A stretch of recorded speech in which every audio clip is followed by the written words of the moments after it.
السلام علیکم دوستو، اسلامی ادوار چینل پہ آپ سب کو خوش آمدید کہتا ہوں۔ آج میں آپ کے لیے شمشیر بے نیام پارٹ 2 کی 11th ایپیسوڈ لے کے آیا ہوں۔ تو جن دوستوں نے ابھی تک چینل کو سبسکرائب نہیں کیا وہ چینل کو سبسکرائب کر لیں۔ آئیے آج کے ایپیسوڈ شروع کرتے ہیں۔ خالد رضی اللہ عنہ ایک دہشت کا دوسرا نام تھا۔ خالد رضی اللہ عنہ دشمن پر جو نفسیاتی وار کرتے تھے اس کا اثر مستقل ہوتا تھا۔ ایسا ہی ایک زخم عقیدر بن عبد الملک پہلے ہی خالد رضی اللہ عنہ کے ہاتھوں کھا چکا تھا۔ خالد رضی اللہ عنہ تو سوچ رہے تھے کہ وہ قلعے میں کس طرح داخل ہو سکتے ہیں، لیکن ان کی دہشت قلعے کے اندر پہلے ہی پہنچ چکی تھی۔ عقیدر نے عیسائی سرداروں کو بلا رکھا تھا اور انہیں کہہ رہا تھا کہ وہ خالد رضی اللہ عنہ سے ٹکر نہ لیں اور صلح کر لیں۔ عیسائی سردار اس کا مشورہ نہیں مان رہے تھے۔ میرے دوستو، تقریباً تمام مورخوں نے اس کے یہ الفاظ لکھے ہیں: خالد رضی اللہ عنہ سے جتنا میں واقف ہوں اتنا تم نہیں ہو۔ میں نہیں بتا سکتا اس میں کیسی طاقت ہے۔ میں اتنا جانتا ہوں کہ قسمت ہر میدان میں اس کے ساتھ ہوتی ہے۔ میدان جنگ کا اور قلعوں کی تسخیر کا جو کمال اس میں ہے وہ کسی اور میں نہیں۔ تم سوچ رہے ہوگے اور وہ تمہارے سر پر کھڑا ہوگا۔ خالد رضی اللہ عنہ کے مقابلے میں جو قوم آتی ہے، خواہ طاقتور خواہ کمزور، وہ خالد رضی اللہ عنہ کے ہاتھوں پٹ جاتی ہے۔ میرا مشورہ تسلیم کرو اور خالد رضی اللہ عنہ سے صلح کر لو۔ عیسائیوں نے خالد رضی اللہ عنہ سے شکستیں کھائی تھیں، وہ انتقام لینا چاہتے تھے۔ تم اس سے لڑو گے تو ہار جاؤ گے، عقیدر نے کہا، پھر وہ تم پر رحم نہیں کرے گا۔ اگر لڑے بغیر صلح کر لو گے تو وہ تمہاری جان، تمہاری عورتوں اور تمہارے اموال کی حفاظت کرے گا، مگر تم اس کا مقابلہ کر ہی نہیں سکتے کیونکہ تم اس کی چالیں نہیں سمجھتے۔ ہم لڑے بغیر شکست تسلیم نہیں کریں گے، عیسائی سرداروں نے متفقہ فیصلہ دے دیا۔ پھر تم میرے بغیر لڑو گے، عقیدر نے کہا، میں اتنا بڑا شہر تباہ نہیں کراؤں گا۔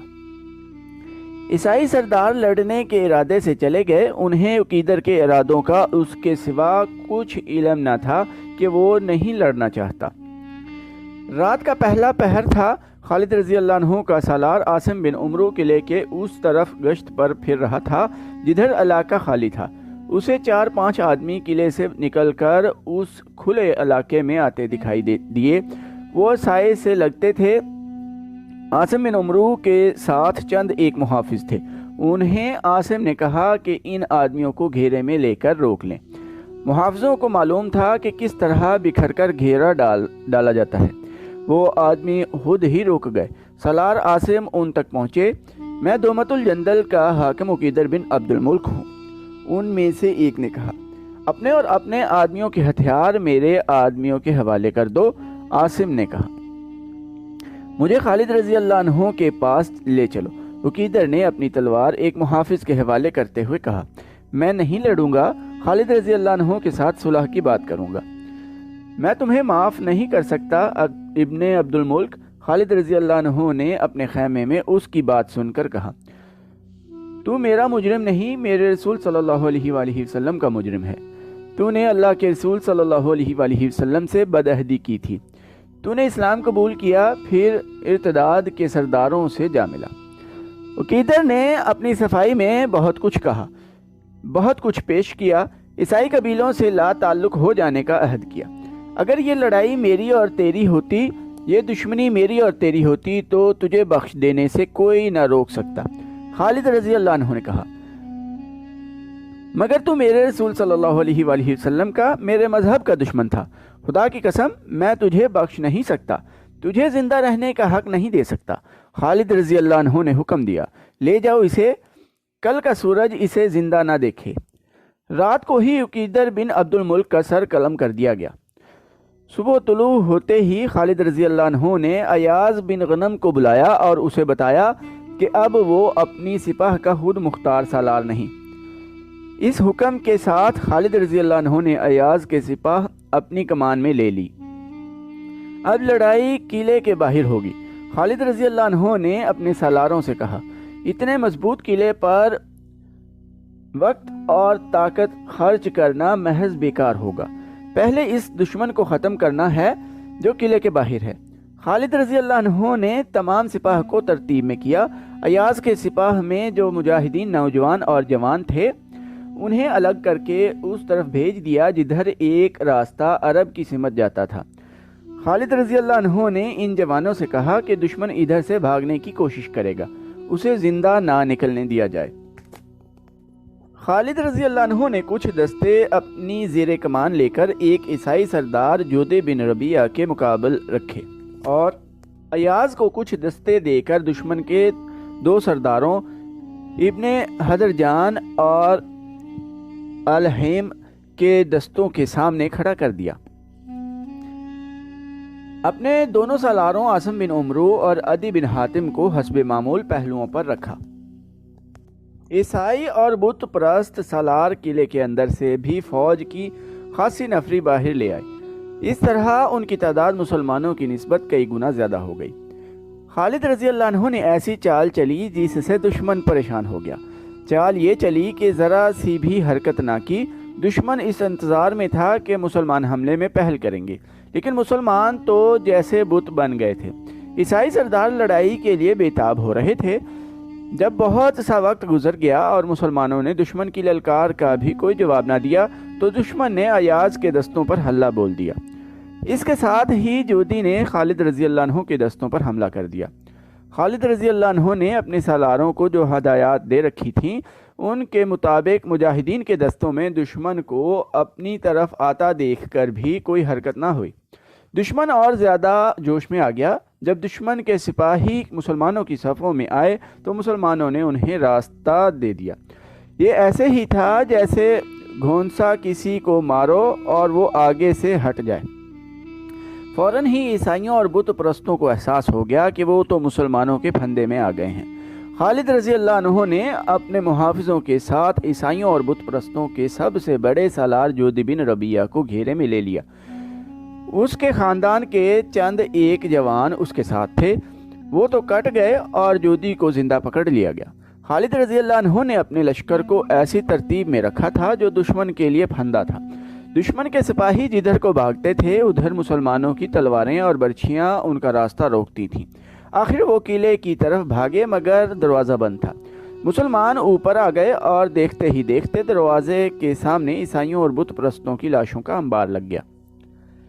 ایک دروازہ اور بھی تھا۔ اپنے آدمیوں کو پناہ میں لینے کے لیے قلعے والوں نے دروازہ کھول دیا۔ عیسائی اور بت پرست بھاگ کر دروازے میں داخل ہونے لگے، لیکن مسلمان تو جیسے ان کے ساتھ چپکے ہوئے تھے۔ اس طرح صورت یہ پیدا ہو گئی کہ دشمن کا ایک آدمی اندر جاتا تو 2 مسلمان اس کے ساتھ اندر چلے جاتے تھے۔ عیسائیوں اور بت پرستوں کا شیرازہ بکھر چکا تھا۔ مسلمان قلعے میں داخل ہو گئے تھے۔ اب جو کچھ ہو رہا تھا وہ لڑائی نہیں تھی، وہ عیسائیوں اور بت پرستوں کا قتل عام تھا۔ خالد رضی اللہ عنہ چاہتے تھے کہ قتل عام کا یہ سلسلہ جاری رہے۔ یہ اگست 633 عیسوی کے آخری دن تھے۔ خالد رضی اللہ عنہ نے جودی بن ربیعہ اور اس کے تمام ساتھی سالاروں اور سرداروں کو سزائے موت دے دی۔ دومت الجندل مسلمانوں کے زیر نگیں آ گیا۔ اسلام دشمن طاقتیں ختم ہونے میں نہیں آتی تھیں۔ ایران کے آتش پرستوں کو جس طرح اسلام کے نمبرداروں نے شکست دی اور جتنا جانی نقصان انہیں پہنچایا تھا اتنا کوئی قوم برداشت نہیں کر سکتی۔ لیکن وہاں صرف آتش پرست نہیں تھے، تمام غیر مسلم قبیلے جن میں اکثریت عربی عیسائیوں کی تھی ان کے ساتھ تھے۔ آتش پرستوں نے اب ان قبیلوں کو آگے کرنا شروع کر دیا تھا، جیسا مہران بن بہرام نے عین التمر میں کیا تھا۔ آتش پرستوں کے سالار میدان جنگ سے بھاگ بھاگ کر مدائن میں اکٹھے ہوتے جا رہے تھے۔ ان کے نامور سالار بہمن جزویہ نے جب مہران بن بہرام کو اپنی فوج کے ساتھ واپس آتے دیکھا تھا تو اسے اتنا صدمہ ہوا تھا کہ اس پر خاموشی طاری ہو گئی تھی۔ مت گھبراؤ بہمن، مہران نے اسے کہا تھا، دل چھوٹا نہ کر، آخر فتح ہماری ہوگی۔ میں شکست کھا کر نہیں آیا، شکست بدوی قبیلوں کو ہوئی ہے اور تو لڑے بغیر واپس آ گیا ہے، سالار بہمن جزویہ نے کہا تھا۔ تو اتنا بڑا شہر اپنے دشمن کی جھولی میں ڈال آیا ہے۔ تو خوش قسمت ہے کہ یہاں تجھے سزا دینے والا کوئی نہیں۔ سزا دینے والے آپس میں لڑ رہے ہیں، وہ جانشینی پر ایک دوسرے کا خون بہا رہے ہیں۔ بہمن مہران نے طنزیہ لہجے میں کہا۔ کیا تو مجھے سرزنش کر رہا ہے؟ کیا تو مسلمانوں سے شکست کھانے والوں میں سے نہیں؟ اگر تو میدان میں جم جاتا تو آج مدینے والے یوں ہمارے سر پر نہ بیٹھتے۔ شکستوں کی ابتدا تجھ سے ہوئی تھی۔ میری تعریف کر کہ میں اپنے لشکر کو بچا کر لے آیا ہوں۔ میں اسی لشکر سے مسلمانوں کو شکست دوں گا۔ مدائن میں اس وقت جو لشکر جمع ہو چکا ہے اسے ہم ایک فیصلہ کن جنگ کے لیے تیار کریں گے۔ اس وقت مدائن میں فارس کے جتنے بھی نامور سالار تھے وہ سب خالد رضی اللہ عنہ سے شکست کھا آئے تھے۔ انہوں نے اسے ذاتی مسئلہ بنا لیا تھا، ورنہ وہاں انہیں حکم دینے والا کوئی نہ تھا۔ حکم دینے والے شاہی خاندان کے افراد تھے جو تخت کی وراثت کے لیے جوڑ توڑ میں لگے ہوئے تھے۔ وہ سالاروں کو بھی اپنی سازشوں میں استعمال کرنا چاہتے تھے، لیکن سالار فارس کی شہنشاہی کے تحفظ کو اپنا فرض سمجھتے تھے۔ یہ چند ایک سالار ہی تھے جنہوں نے مدائن کا بھرم رکھا ہوا تھا، ورنہ کسریٰ کی بنیادیں ہل چکی تھیں اور یہ عمارت زمین بوس ہوا ہی چاہتی تھی۔ اس وقت خالد رضی اللہ عنہ مدائن سے کم و بیش 400 میل دور دومت الجندل میں تھے۔ آتش پرستوں اور عیسائیوں کو ابھی معلوم نہ تھا کہ وہ سمجھتے تھے کہ خالد رضی اللہ عنہ عین التمر میں ہیں۔ خالد رضی اللہ عنہ کو دراصل ہیرا واپس آنا تھا۔ ایک تو وہ مفتوحہ علاقوں کے انتظامات وغیرہ کو بہتر بنانا چاہتے تھے، دوسرے یہ کہ فوج کو کچھ آرام دینا تھا، اور تیسرا کام یہ تھا کہ فوج کو از سر نو منظم کرنا تھا۔